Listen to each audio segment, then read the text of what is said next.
Good evening, everybody. Good evening and welcome, members, the public, and anyone watching online to the continuation of the adjourned council meeting from the 15th of February. So some housekeeping announcements first. We're not expecting the fire alarm to go off. If it does, please leave everything and follow the exit signs on the Peas Hill side of the building and exit via the Peas Hill door and assemble in St Mary's Passage.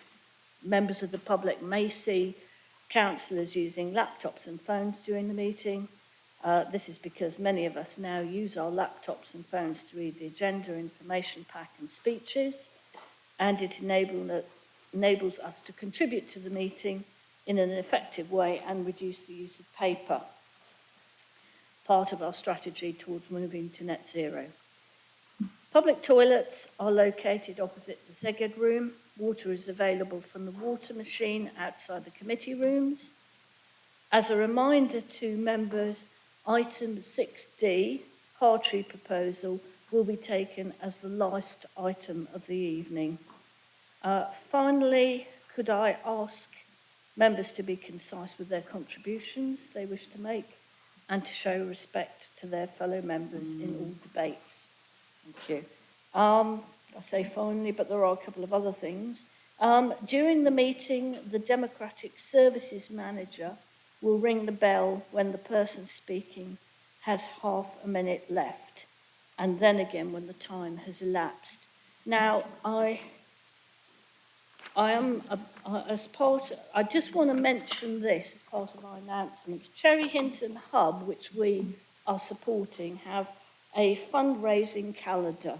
And I think that the Cherry Hinton councillors have a few, if anybody wants to purchase these. So, okay, oh, they're free. But yes, this is about the Cherry Hinton Community Benefit Society. So they're not fundraising; they're actually giving them away. Now, importantly, I would now like to make a statement on the humanitarian appeal for the people of Gaza. This has been agreed by all group leaders, so I will now read that. The situation in Gaza is deteriorating day by day. The death and destruction taking place is having a devastating impact on innocent civilians, particularly women and children. A ground offensive in Rafah, southern Gaza, will only lead to further unnecessarily loss of life. I know many in Cambridge have been deeply and personally affected. The events since October have been truly awful, and I extend my sympathies to all those who've been directly and indirectly affected and their families. We can help people in Gaza by donating to one of the following organisations that provide medical aid and humanitarian relief. So that includes, but it's not exhaustive, the United Nations Relief and Works Agency, United Nations Population Fund, Médecins Sans Frontières, the Red Cross, the Palestinian Red Crescent. So as Mayor and on behalf of the city, I have made two statements about the situation in Gaza on the 17th of October last year and the 21st of February this year. And I continue our calls for an immediate ceasefire, the return of hostages, unfettered access for humanitarian aid, peace in the Middle East, international support for a two-state solution, and the upholding of international law. Cambridge is proud to be a city of sanctuary that upholds and respects the human rights and dignities of all peoples. The council seeks to promote civility between all members of our city community, including those who feel an association with parties to conflict elsewhere in the world. There is no place for hate in Cambridge. If you are aware of hate crimes, you can report them to the police on 999 or 101 to Stop Hate UK or to the City Council's Racial Harassment Service on 01223 457 967. This is already, I think, out on the council website, this statement. Now I'm going to turn to apologies. I'm aware that there are apologies for this continuation of the adjourned meeting from councillors Ashton, Robertson, Flaubert, Levian and Martinelli. Councillors Glassberg and Shield will be joining the meeting online. Are there any other known apologies? Councillor Bick. Councillor Nethsinger is online. Okay.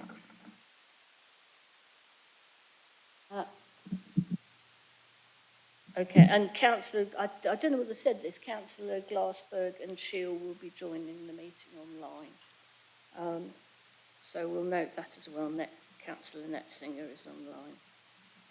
Now, can I ask if there are any declarations of interest? Members are reminded that they can declare an interest at any time during the meeting. Councillor Bagent. Chair, I have to declare that I am a member of CamCycle. I also have to declare that I support the ceasefire in Gaza, and I call on other councillors that support that to stand and declare that interest. Thank you. I would like to also declare an interest in supporting the United Nations call for an immediate ceasefire. Thank you, Councillor Swift, and thank you, Councillor Bagent. May I just say that I've read out the statement, which is a cross-party statement. This is all councillors, I am assuming, have signed up to this. Their party leaders have. So I don't think it's necessary for everybody to stand up and support this, because we are all supporting this as a body and as a unified body. So thank you for that. I will now start at item 9, all questions. So we turn to agenda item 9. Sorry, I've said that, which starts on page 49 of your information pack, and this item will last a maximum of 30 minutes. So the Executive Councillor, Chair or nominee will have up to 2 minutes to reply. The questioner will then have 2 minutes to put a supplementary question or to seek clarification of the response to the original question. So,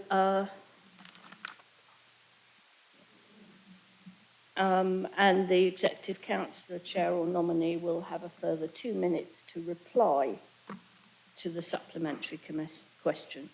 So, question 1, Councillor Payne. Question 1, please, Madam Mayor. I think it's me, actually, Madam Mayor. Apologies, I left my microphone on, but question 1 is Councillor Payne, and you have spoken. Thank you, sir. Councillor Davey. Thank you, Madam Mayor. The in principle answer is no, but to be quite honest, the real answer is it depends. The key issue for me is whether a development corporation, if it is announced, the proposals for a development corporation are announced, is what is the problem that the development corporation is seeking to fix, i.e. form must follow function. So I think it'll be really important to look at what the detail says if, and I don't know if it's going to come next Wednesday, but if there is a proposal next week. Some development corporations across the country are successful. But in our understanding, it tends to be whether or not the purpose is the right purpose within the statement of the development corporation. So in all, I think it's 4 different types of development corporation that could take place, and each time it depends on what the purpose is and whether, again, it's fit the geography that relates to. I think the key bits I'd want to conclude by are what is vital is if there is a development corporation announced for Cambridge or Greater Cambridge or Cambridge in its whole, we would expect that the democratically elected leaders of both South Cambs and the city to be involved in that process. The key bit for us is that I do not like, again, in principle, central government telling local government what to do. So therefore, if something's announced, which we have no control over, it's really important that the residents of this city have a voice. And the best way to ensure that voice is given is through the democratically elected leaders in both South Cambridgeshire and Cambridge City. Thank you, Madam Mayor. Thank you, Councillor Davey. Councillor Plain, do you have a supplementary question?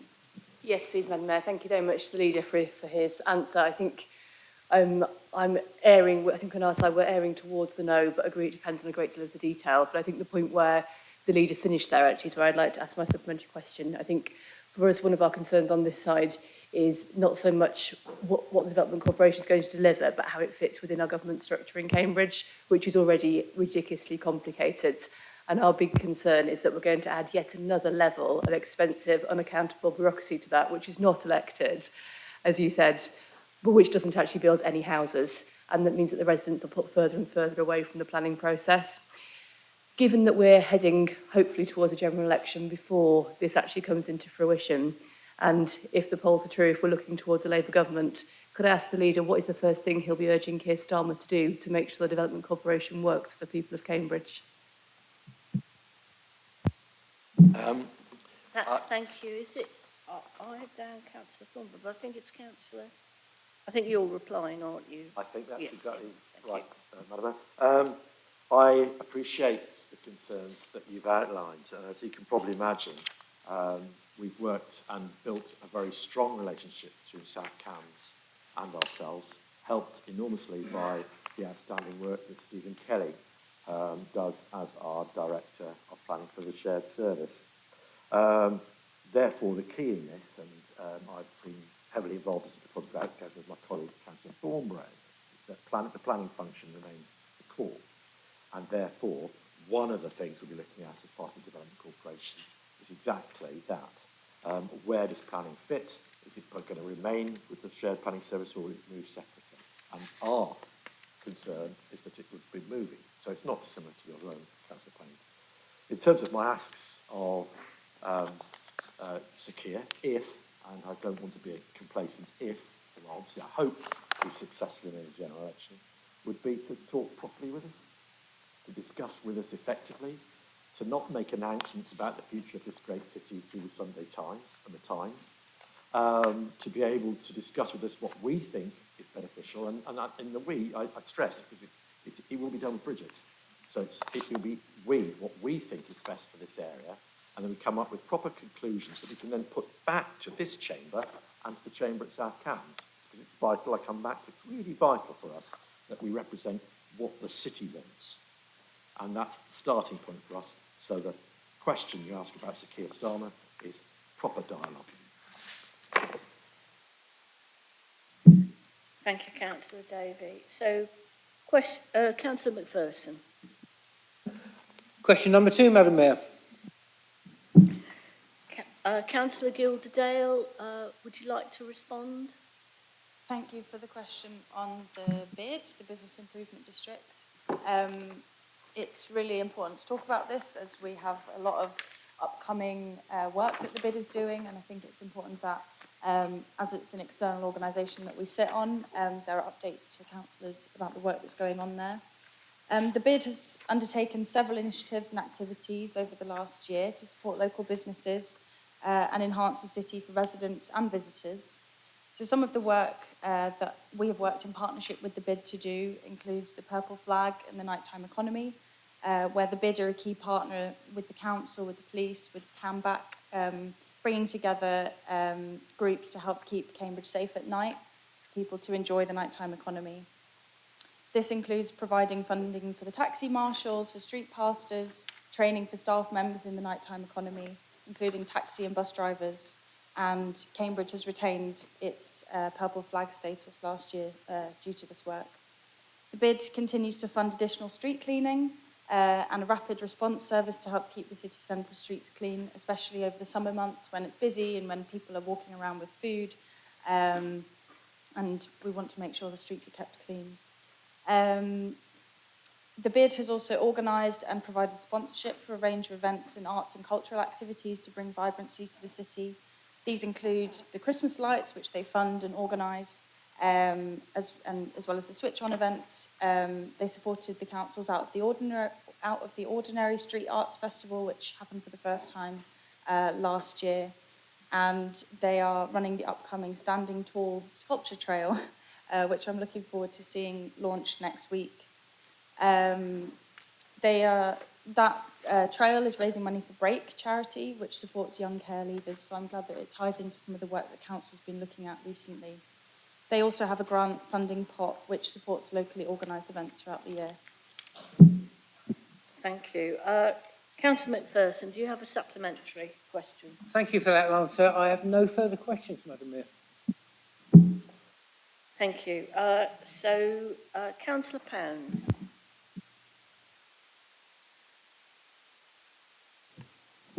Councillor Smith, would you like to respond? So residents need day-to-day and year-after-year essential public services, and the council needs certainty and sufficient funding to deliver them. The government's funding settlements for local government are widely criticised because they don't meet these fundamental preconditions. So first, we have annual settlements that arrive late in the day. And the call on government is to make 3 years at least, 5 years at best, financial settlements. So such settlements will provide the certainty that will enable us to provide and develop a more effective, more certain medium-term financial strategy, and enable local authorities, including ours, to fulfil our statutory requirement to agree a balanced budget.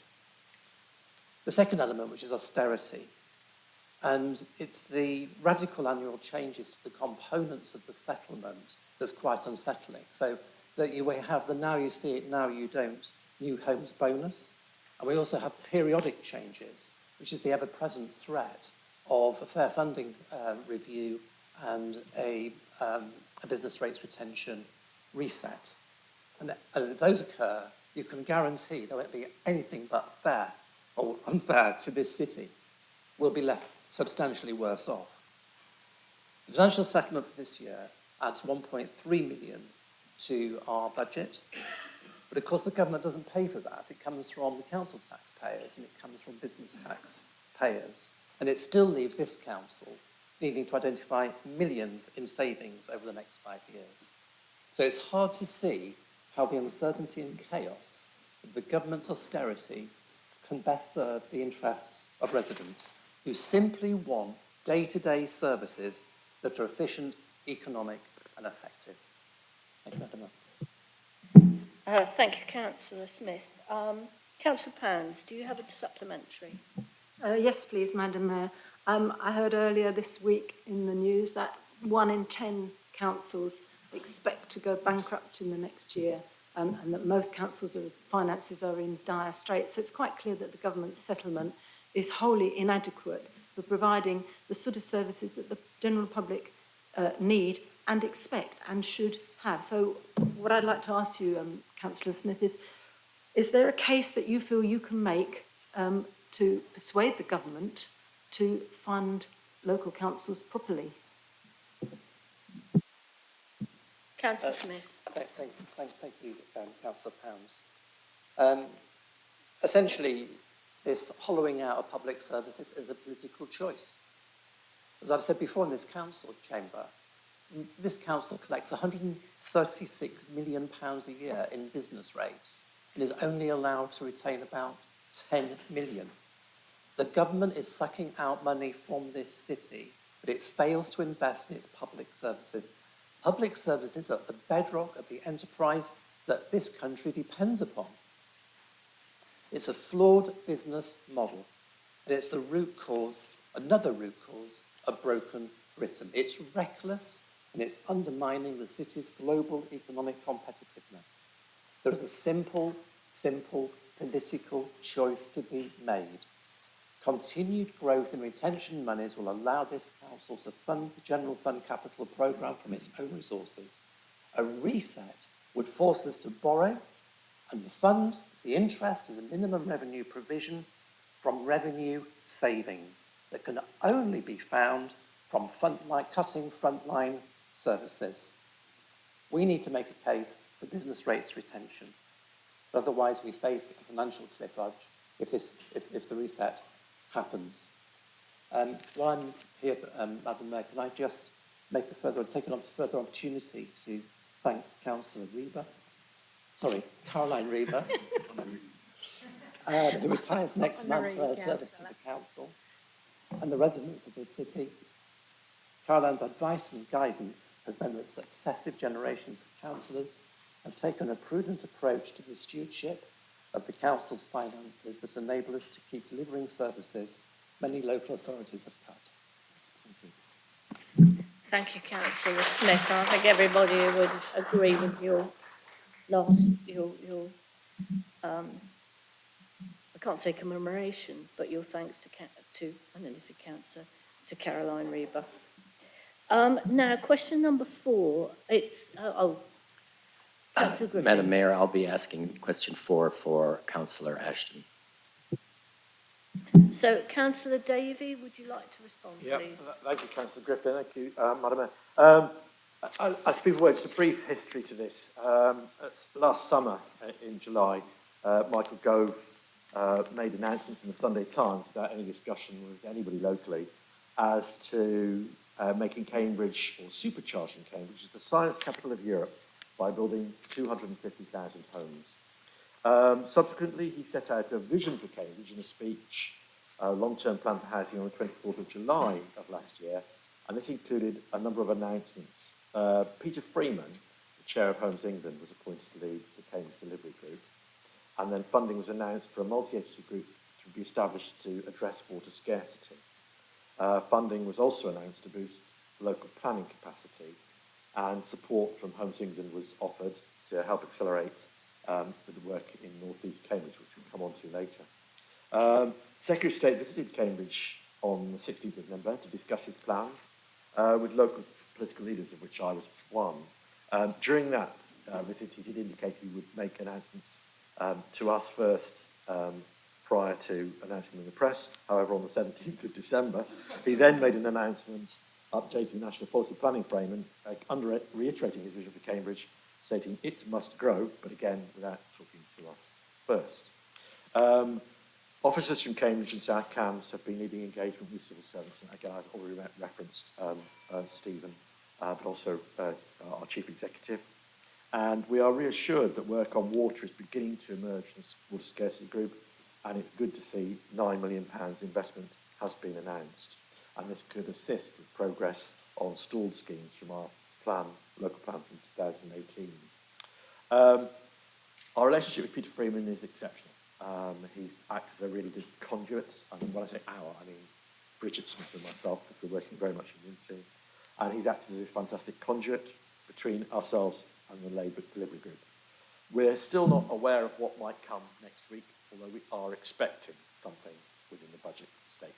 And obviously, the minute we get that, I'll bring it back to Chamber, because we've yet to find a process whereby we can properly engage with the Chamber on what's been proposed. Thank you, Councillor Davey. Thank you, Madam Mayor. Councillor Griffin, do you have a supplementary question? No, Madam Mayor. Thank you. So, Councillor Nestor. Oh, sorry, Councillor Divkovic. Thank you, Madam Mayor. Question number 5, please. Councillor Bird, would you like to respond? Thank you, Madam Mayor. The Council was first accredited the DHHA in 2019. Accreditation is recognised as a national benchmark for how housing provides good response to domestic abuse, given that they are in a unique position and to identify it, prevent it and provide help for people suffering its effects. To achieve its accreditation, the Council had to meet new, more rigorous DHHA criteria to demonstrate the quality of service to provide to those seeking housing advice, supporting tenants, residents and council staff who may be experiencing domestic abuse. As part of the accreditation, the process DHHA accessories inspected the council's procedure and case files and interviewed staff. The assessors praised the council's work, including the quality of risk assessment, demonstrating a proactive approach to identify signs of domestic abuse in people, approaching the council for housing support, plus other residents and council staff, providing a trauma-informed, non-judgmental and believing response, partnering with other agencies to tailor the service provided according to survivors' individual needs. The reaccreditation demonstrates the council's commitment to supporting residents who experience all forms of domestic abuse and will continue to make improvements to our services based on the feedback from survivors. Thank you. Thank you, Councillor Bird. Councillor Dufkovic, do you have a supplementary? No supplementary, thank you. Thank you. So, Councillor Nestor. Question number 6, Madam Mayor. Thank you. Thank you, Madam Mayor. Thank you for your question. Yeah, a fantastic achievement and commitment from everyone involved to achieve the Greener Festival Award with outstanding accreditation, no less. Means that we have reduced greenhouse gas emissions, our carbon footprint, minimised water use, and have excellent travel and transport and food waste policies at the festival. This year, we intend to build on this and take water consumption down further by introducing compost toilets. To encourage reuse of equipment, we will have a repair cafe for the first time, so we can save broken and wonky items from landfill. We have a swap share initiative around camping equipment, so we can reduce what we need to carry to site. And we promote use of people's own plates and bowls at food outlets to save waste. We're going to raise awareness again of our fantastic chalk streams nearby so that we can all work to save and reduce our water consumption again. And So Positive will also be there to encourage everybody to use art textiles to reduce clothes waste and build on our fantastic recycling rate so we can move it from 64.88% upwards. It's a great positive message with great audience and still holder participation, but so much hard work from our great city council teams. So thank you to all involved. Thank you, Councillor Wade. Councillor Nestor, do you have a supplementary question? No, Madam Mayor. Thank you. So, Councillor Lee. Question number 7, Madam Mayor. Thanks. Councillor Davey, would you like to respond? Yep, thank you. All executive councillors are dedicated and committed to their individual areas of responsibility. It's an extra responsibility that members carry out, and there are occasions when mistakes are made. On this particular occasion referred to, this was, as you know, unintentional. And Councillor Bird apologises for the mistake that was made, and all executive councillors do listen to the needs of their residents and respect their views at all committees that they attend. Councillor Bird, as I said, apologised. And if Mr Osborne, the questioner concerned, wants to put his question in writing, we'll respond again. I'm happy to do that formally or informally. But finally, just something I would like to say beyond this. If there is one person on this side of the chamber who listens to their residents, who respects our residents, who advocates for our residents, it's Councillor Bird, an outstanding housing executive who I am proud to serve alongside. Thank you, Councillor. Councillor Lee, do you have a supplementary question? Yes. I'm sure we've all experienced voter apathy, the throwaway accusation that it doesn't matter who voters vote for because politicians don't listen anyway. During the Making Connections consultation, we frequently heard that the council have already decided what to do, which wasn't the case, but there we are. When this council has limited public questions as it has, when it fails to answer public questions that are asked, and when there is a perception that the council consultations are perfunctory exercises to rubber stamp decisions that have already been made, how does the council plan to engage the public and combat the appearance of being aloof, arrogant and high-handed? There's a whole pile of stuff in there, most of which I'm afraid I'm going to ignore. The big issue, though, in terms of demonstrating our commitment to understanding and talking to residents is the recent announcements we made about Abbey. We're going to hold a meeting with the residents of Eakin Road next Monday, which I'm looking forward to attend, whereby we'll hear from both sides of those who are affected by the proposed changes. Important to stress, it's a consultation. It's not a decision, it's a consultation. We as a council have to put options forward, and therefore if people don't like them, what we want to do is hear back and we'll deal with it accordingly. Equally, in terms of our commitment to Abbey, which I think is what this is about, we're holding a further consultation event about the overarching plans for Abbey. Abbey is somewhere I'm proud to live in. I've lived there for 14 years of my life. It's really important to me that this area, which has been deprived, which has lost out on many resources, is something that we invest in as a city council. We're proposing to invest in £100 million worth of money in Abbey. This is a fantastic opportunity, which I hope people will grasp.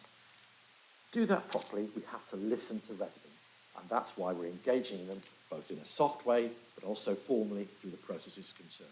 We're spending a lot of time in Abbey to get this right. I would therefore encourage people to make sure they attend and contribute. Thank you, Councillor Reid. Thank you, Councillor Davey. So, Councillor Todd Jones. Thank you, Madam Mayor. Question 8, please. Councillor Thornborough, would you like to respond? Thank you very much for the question. The design code trial is progressing well. We're at the final round of our planned engagement programme as part of 3 phases of the project. So we've put in the final document online, taking on board all the consultations from the public so far. We've received 188 online survey responses, 15 in full and 15 short in-person surveys, as well as 126 comments on an interactive map. In addition, we've had a very successful round of engagement with around 100 children and parents of the Grove Primary School in January this year. We've had a design review of the design code jointly with the Greater Cambridge Design Review Panel and the Cambridgeshire Quality Panel, and they were very responsive, positive responses with some good suggestions, and we're awaiting their formal response, and we'll put that online. So a quick summary, the code has taken just over 6 months to prepare. It has had genuine engagement from residents, particularly online, but also from technical officers, and we've been applauded by joint panels as review panels, as I described. It's been suggested there is a need for further studies, master planning work to apply the principles in the code to specific proposals as they come forward, with continued resident engagement at its heart. It will provide learning for the planning service on how to code with existing neighbourhoods. Indeed, some of the findings will be directly relevant to other suburbs of Cambridge. It gives communities the confidence that proposals come forward taking their priorities into account and are coordinated in a balanced response and are aspirational. And it brings all departments of the council and external stakeholders together on the same page, which we hope will bring a speedier, smoother process with high quality outcomes.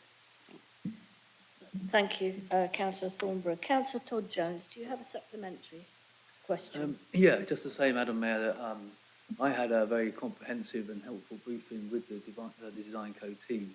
But part of the focus is not just on the sort of the local environment, but also building characteristics.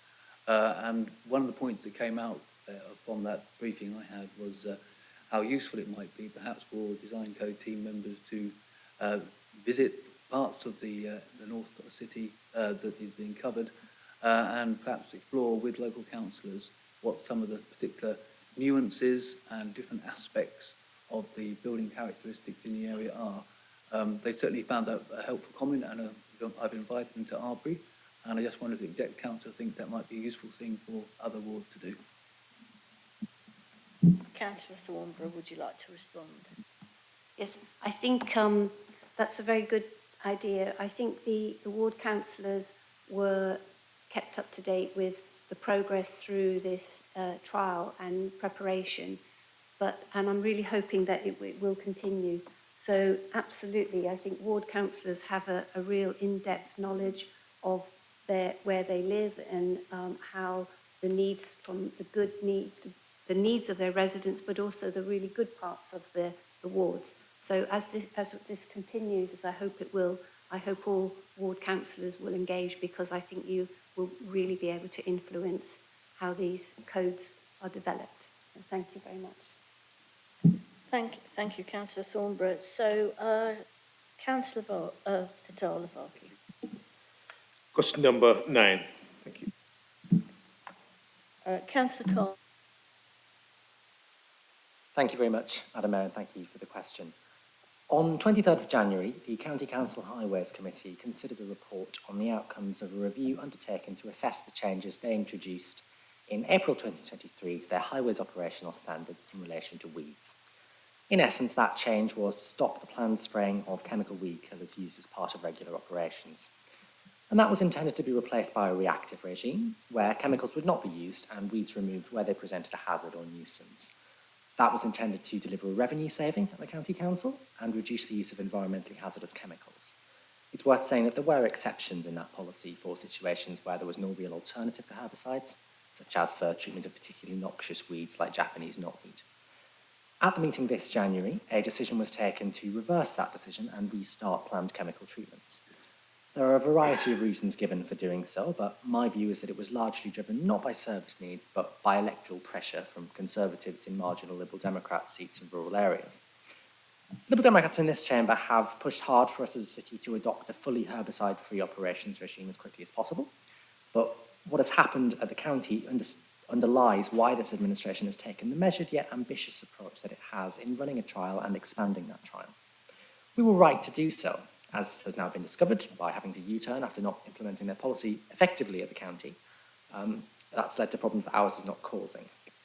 I am grateful, however, that in the U-turn they've clearly indicated that areas which have an alternative plan for dealing with weeds will not have spraying forced upon them, but will be able to work with the County Council to put together an alternative plan. And I welcome this, and we do have such a plan. In short, then, the answer to the question is that our ambition remains to eliminate herbicide use from our routine operations, and the budget bid we just approved at the previous full council meeting for new equipment to help with that is welcomed. Thank you. Councillor Thitala, do you have a supplementary question? Yes, I do, Madam Mayor. I don't know whether you have answered this already, because you're speaking as always in the fast mode. The question is whether the City Council were involved in the process of taking that decision, where we were party while the decision was taken. Thank you. So, consultation was undertaken with some of the City Council staff. My understanding is that the majority of the feedback put forward from that was positive from our perspective, as our experience of the trial has been positive. As I said, we've been able to manage things effectively, in part due to our simultaneous trial in the land that we own, as opposed to the county land that they pay us to manage. Essentially, we manage it on their behalf.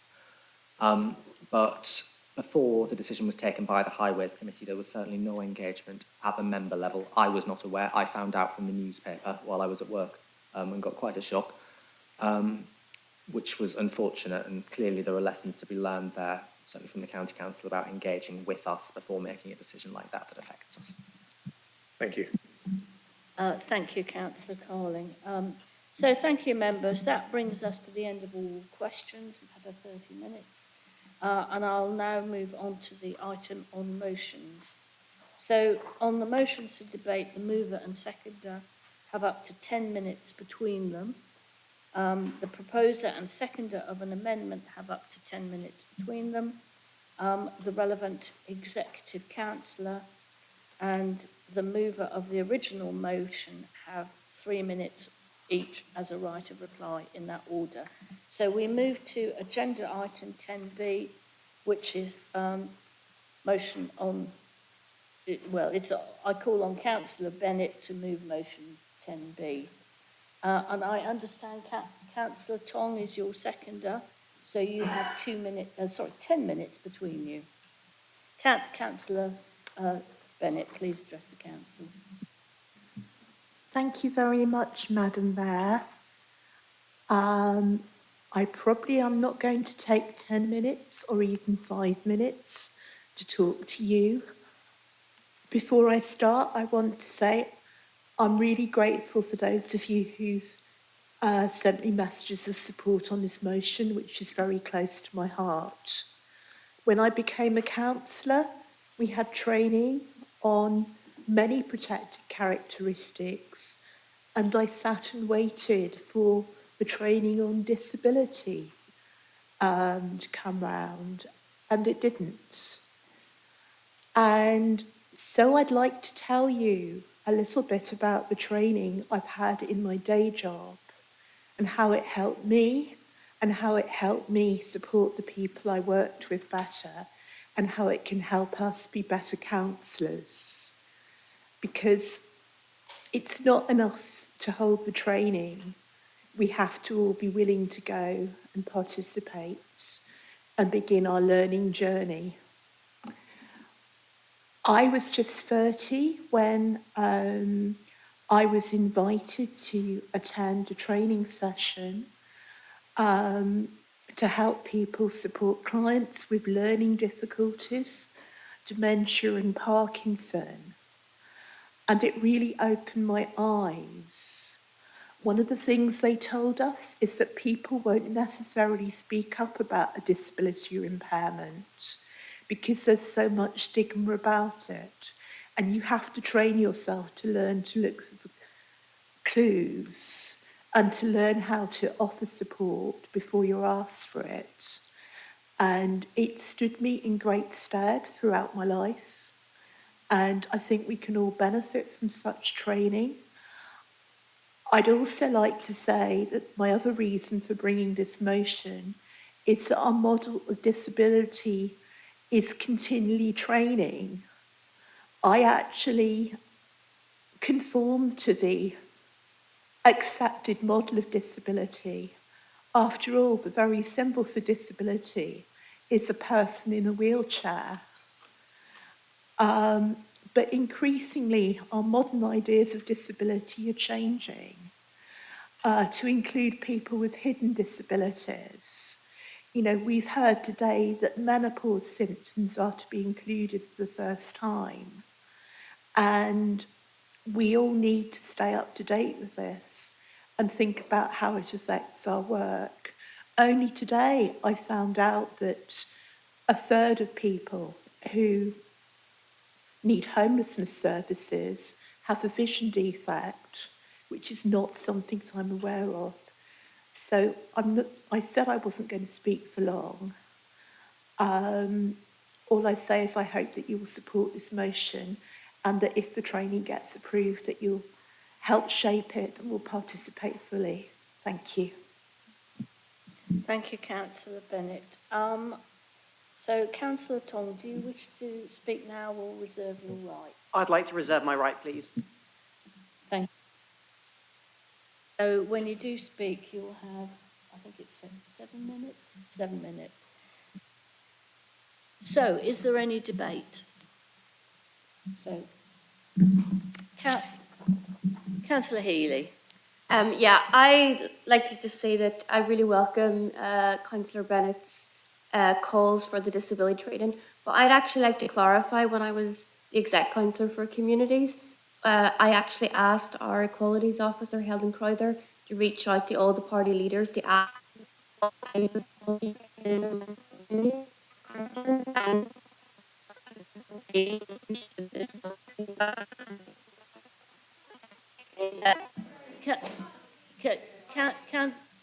Councillor Healy, I'm sorry, but would you mind repeating what you said? Because something went wrong with the microphone. Oh, right, okay. I can just say it without the... Is the mic on? Yeah. You're okay now? Yeah, so the main point I'm just making is that it's really disingenuous to be actually saying that you've waited a long time for disability training when we actually reached out to all the party leaders and you didn't actually mention at any stage disability training. And that was only last year when we confirmed the equality trainings for this year. So actually, you know, it's really welcome that you're mentioning it now, but you didn't mention it before. I think you mentioned gender-based training that you were interested in from an equalities perspective. So I think that's just an important clarification. Thanks.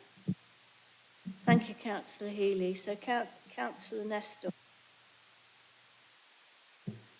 Yes, I just wanted to say that I fully support the motion, and it's very welcome as well. As a new councillor, it's really good to know that hopefully, you know, we have some sort of training in relation to disability. And yes, I think that sort of sometimes small steps make a huge difference, and I think especially with disability is a very good idea. So thank you. Thank you. So, Councillor Thornborough, and you have 3 minutes. I remember here, when I was a new councillor, I remember hearing about a session arranged by Councillor Bird where it gave the opportunity for all councillors to use a wheelchair and wheel around the streets of Cambridge and see how inaccessible or accessible it was. And I would value a session like that being set up again. Thank you. Councillor Hussain. Thank you, Madam. Yes, I have a full support for this motion. Thank you. Councillor Pora. Thank you very much, Chair. Thanks to Councillor Bennett for moving this. Obviously, I think a lot of the issues relating to care experience was covered in the previous motion, so I won't allude to those. I mean, all training for councillors is always really welcome. I think we're always keen to learn. And I think, you know, I think I've been to pretty much all of our equalities training, and I think it is really important we all attend. I suppose I'd add, it's really helpful to have the voice of those with lived experience at these sessions. And obviously, for something like disability, that can be a huge range of things. You know, as Councillor Bennett said, it's not just someone in a wheelchair, it could be a multitude of things. So I'd welcome that being taken forward by the exec councillors and others if, you know, if this is approved and training does come forward. Obviously, the motion mentions age and disability. Obviously, not necessarily a correlation between the two, but there can often be. Some younger people as well are often affected by disability as well, which I'm sure Councillor Bennett is well aware of, and there wasn't that intention. Certainly things like menopause, something dear to my heart at the moment, you know, that really does need to be included. I think at the moment barely any medical schools even mention that. And whilst it's not a permanent disability, it can have really serious side effects on the person suffering and people around them. So as is things like prostate issues in men, there's so many things like that that are in effect hidden that we really do need to bring out into the open. I suppose the only thing I've noticed is it's really good to train counsellors, but I wonder if this is something we should also extend to our officers, because obviously we deal with residents a lot, but our officers deal with them every day. I think our officers generally are very good on equalities, but for me, I think not an omission that I wanted to move an amendment about, but I just think it's really important that any training we have, that we make sure officers are also having that, because there are day-to-day links to a lot of residents who may not come through their ward counsellors. And I suppose I'd also suggest that perhaps if we do put forward any training, maybe it could go via the Equalities Panel. I know Councillor Wade and I wrote that recently, so I'm assuming that might be a nice idea if you'd be willing, Councillor Bennett, to support it going through the Equalities Panel so that Helen Crowther and others could, with the councillors and resident representatives and staff representatives, could have a look. Thank you very much. Thank you. Councillor Wade. Just to pick up on the points that Councillor Healy made and to address Councillor Bennett, in 2023-24, officers confirm that in response to member feedback, training on equalities was requested, anti-racism, active bystander training, LGBTQ+ awareness training and anti-misogyny training. For 24-25, councillors have requested disability awareness training, neurodiversity training and a briefing on the findings of the GRT accommodation needs assessment. As new exec in this portfolio, the matter is close to my heart too on a personal and professional level, because I have a hidden disability which was diagnosed in 2000. So I live with my disability, as do you, Councillor Bennett, on a daily basis. And my challenge is always, as well as living with my disability, is when I tell people that I have a hidden disability. Because as you know, people's attitudes to people with disability varies day to day. And it's something that I am deeply, as you can imagine, passionate about, that we have training on and we talk to on a daily basis, both as councillors and officers. Indeed, I see it's something that I see as an essential part of all our daily lives, which is why very soon after taking this portfolio, I spoke to Helen and asked for this offer of training to be put in place, as indeed it will be going forward, and you will be contacted about your availability. I would say that a training need, although it's essential as far as I'm concerned to my daily life, seems to be rather excessive for emotion, but there we go, we're talking about it. And I think dialogue is good because as somebody with a hidden disability, it's making that judgment as to when to tell people and when to prepare yourself for their reaction. But it like anybody else, I would just say that I may lose my words at times, but I'm not less than you because of my condition, or less than I was before I got it. I'm just a rebooted version. Thank you. Thank you, Councillor Wade. I now have Councillor Howe, and then I have Councillor Smart. Thank you, Madam Mayor. I mean, the debate just reminded me that earlier this month there was Rare Disease Day, and their point was that in rare diseases are by definition rare, but it's actually not that rare to have some rare disease. I think 3.5 million people in the UK have some rare disease, so you can't necessarily prepare us for all of these diseases, and these are, of course, on top of the frequent impairment, frequent diseases. But I think we definitely need training for the most common ones. But I think the message there also is that we all have potentially some mix of limitations or disabilities. It could be from sleeping disorders or anxiety to speak in public. You know, there's a bit of a limitation if you're in a place like this. So I think as councillors in particular, we should always be prepared for everything and assume nothing. If possible, just ask if something's not right. And yeah, if the training can prepare us, at least for the majority of issues that we might face, then that's great. But at the same time, I feel it's also train or prepare us for how we make decisions by, or what are the things that we, instead of telling us all the things that we shouldn't take into account when we make decisions about other people, I think it's equally important to tell us how to make, I mean, what is the important information that we need to take into account when we make our decisions. And I hope it's best practice anyway in the council and everywhere to have proper lists of decision matrices or proper criteria in recruitment and decision making. And I think it should just always be in our mind when we deal with residents or any issue, focus on the information that's really relevant and just try not to, to look at anything that's not really relevant for the decision making. Thank you, Madam Mayor. Thank you, Councillor Howe. Councillor Smart. So I completely support Councillor Bennett in her bringing this motion to council as herself being a disabled person. But there is a but. I'll come to the but in a minute. I mean, I've experienced disability personally and professionally. I've worked for Disability Cambridgeshire, and I feel very strongly about this subject. I feel that the government has basically killed disabled people because during the period when the PIPS payments were being appealed, still are, and people were, had their payments changed, many disabled people killed themselves because they felt they couldn't survive, and the numbers of deaths were statistically significant at that time. That was the review. That was the judgment that was made, and I feel that advisors would have told government that this was a risk, and they chose to take that risk, and I feel that that was wrong. So that's that. On the but, so I'm leading on governance on the council. Like the previous oral questions, where only 2 of them were asked by the opposition, the bulk were asked by us, of ourselves.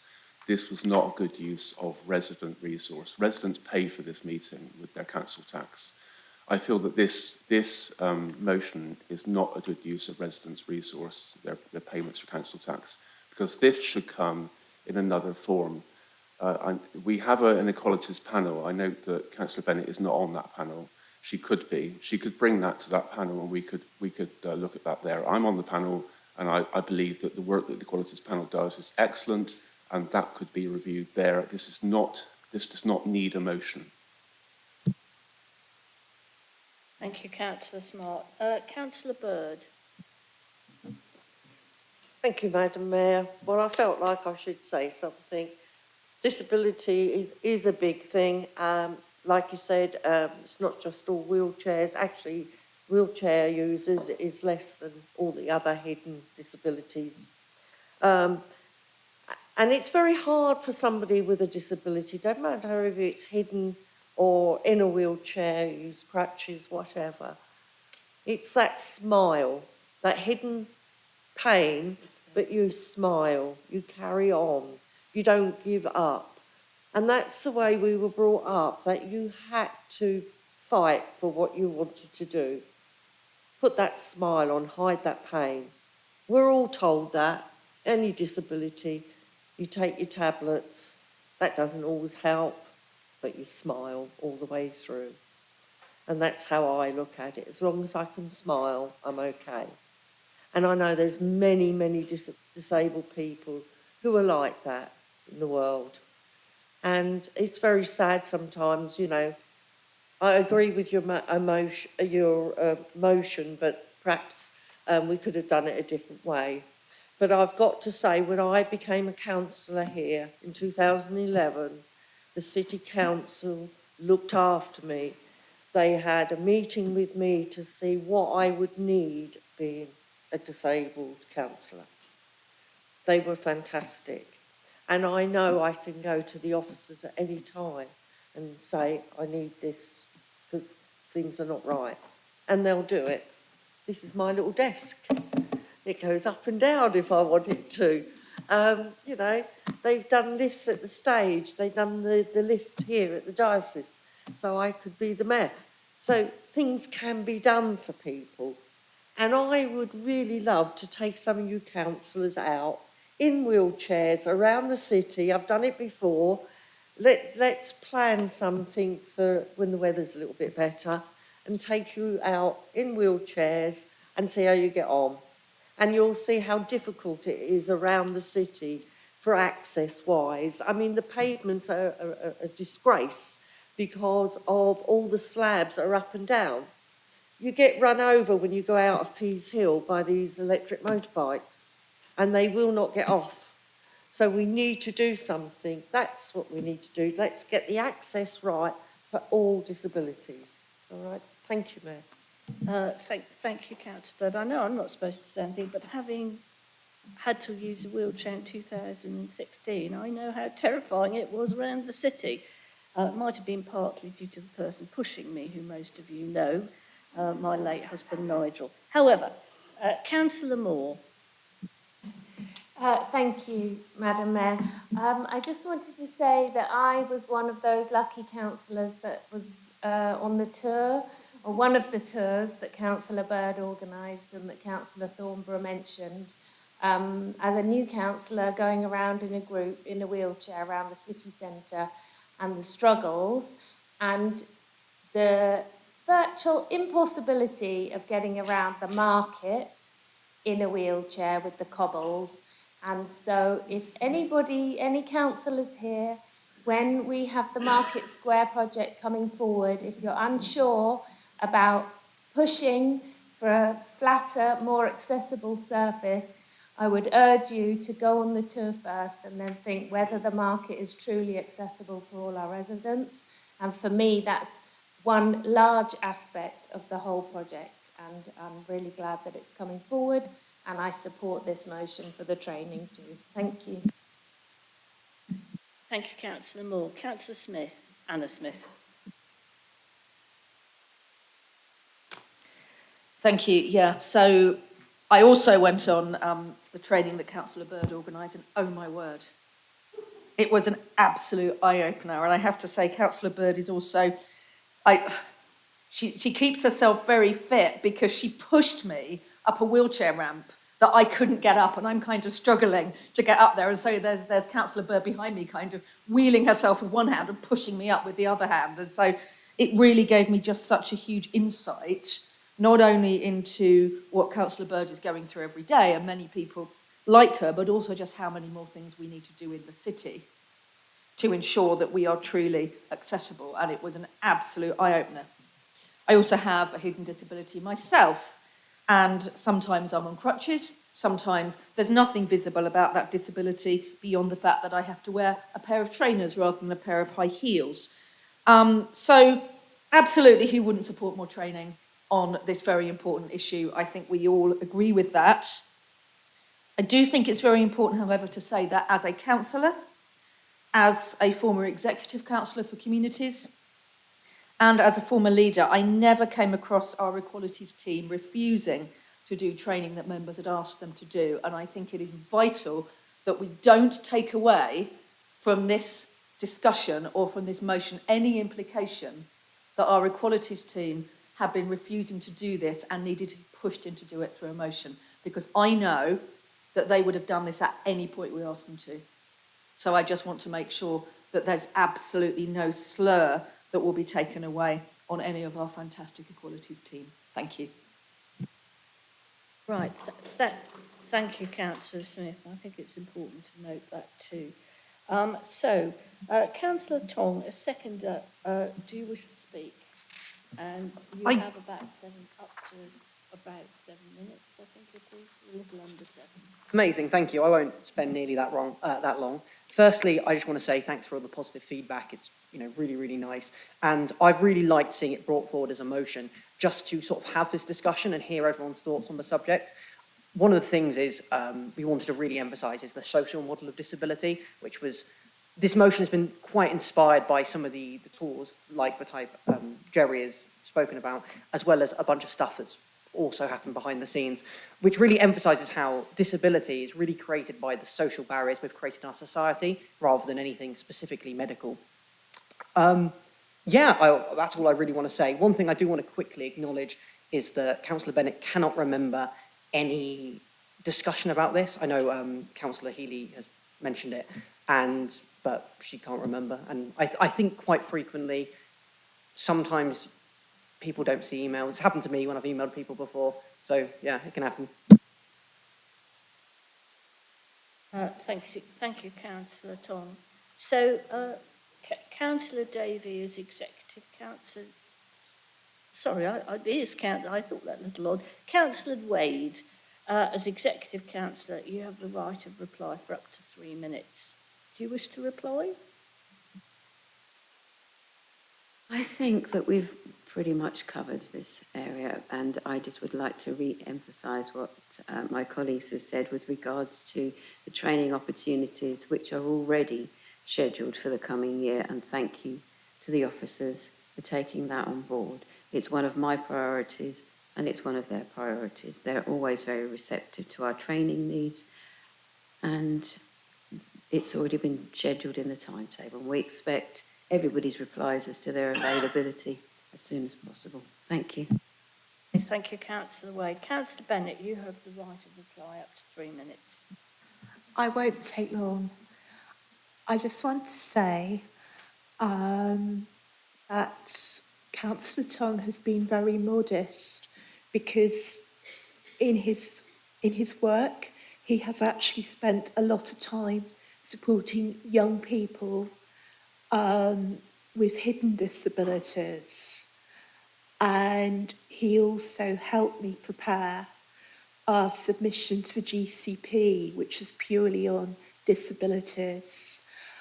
And it's been eye-opening seeing that very different perspective. I do hope you'll vote for the motion, and I'm now going to shut up. Thank you, Councillor Bennett. Members, we will now move to the electronic vote.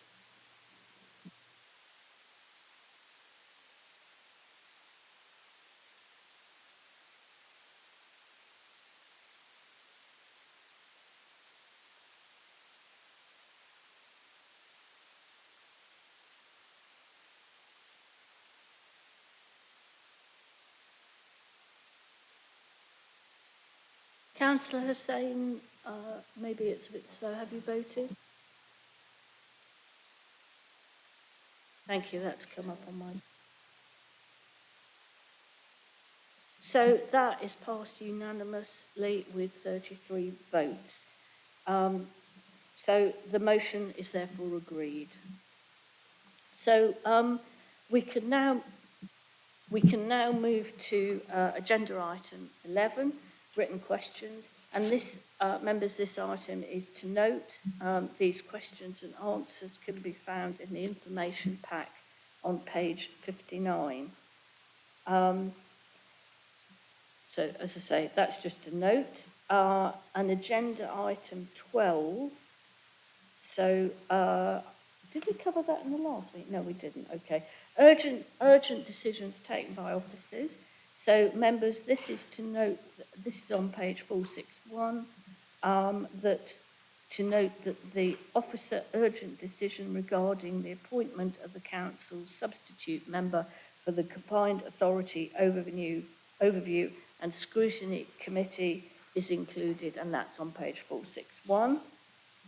And now we turn to agenda item 6D, which is the Hartree item.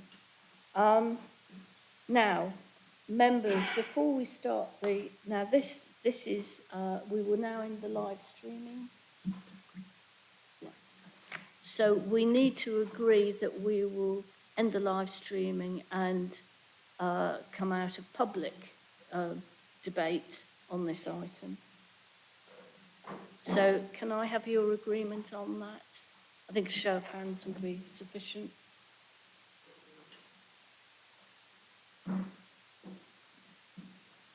Okay, so that is, it's anybody against? Anybody abstaining? So effectively that is unanimous. Now,